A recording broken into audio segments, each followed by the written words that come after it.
This is Steve Casey with Tennessee Wood Flooring around the Gatlinburg, Tennessee area. For those of you in Austin, this is the world's shortest video on how to install hardwood flooring, kind of a cut to the chase thing. Now, the very first thing about installing flooring is your substrate. There again, this is going to hit the high spots and that's going to be about it. But it's not rocket science, quite frankly. Advantech is fine, plywood is fine. The only thing that makes wood grow is moisture, so you need to check your moisture of your subfloor. And there's no way of doing that without a moisture meter. It needs to be under 10% before you install hardwood flooring on top of it. Next thing, felt paper. Put your felt paper down. It's a cheap moisture barrier for anything that has moisture in your subfloors or your crawl space. A lot of people sometimes want to not put felt paper down. They say they're on a basement. But it is a sound barrier as well. It's kind of like tapping on a metal pipe. You can hear it 5 floors up. So whatever cushion you put in between holds the noise down. First thing you do is make sure to start straight. Now what happens if you don't start straight and you come back to your line? If you have an arc and a big long line of your hardwood flooring, the flooring is square and it has to relieve itself, and you wind up having a gap every so often as it relieves itself, and that's a no-no.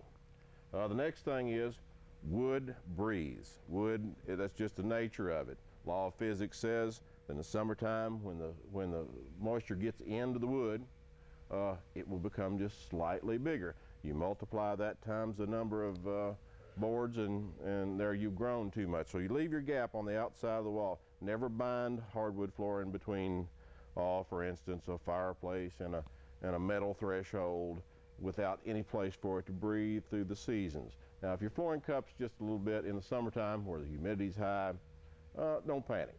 Your dry time is the winter time. It typically lays back down.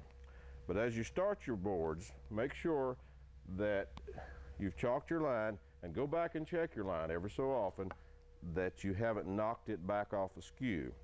Now, when you do that, you get 4 rows wide or something of that nature. You don't have to go back and check it.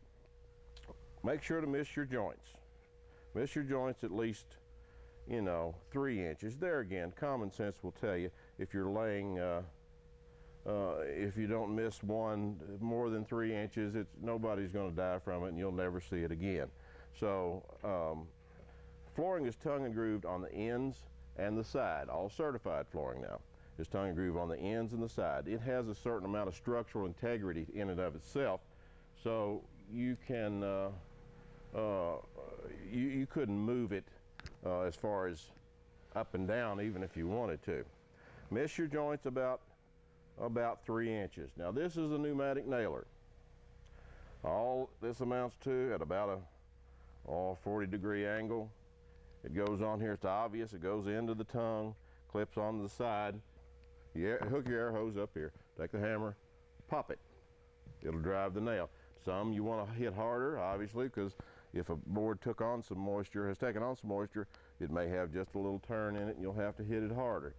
The manual nailers are for young people. You have to hit it hard every time. So you guys that are my age, you know the drill. Less effort is always good. Leaves you a little more time for cigars and beer.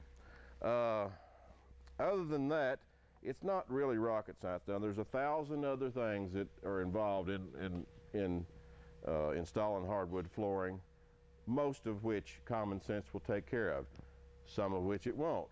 Thus, Tennessee Wood Flooring in Sevierville, give us a call, 800-238-1009, or stop by if you're in the Smoky Mountain area.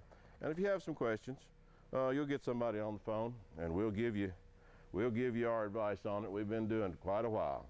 Steve Casey, Tennessee Wood Flooring. For more of our instructional videos, click on this link.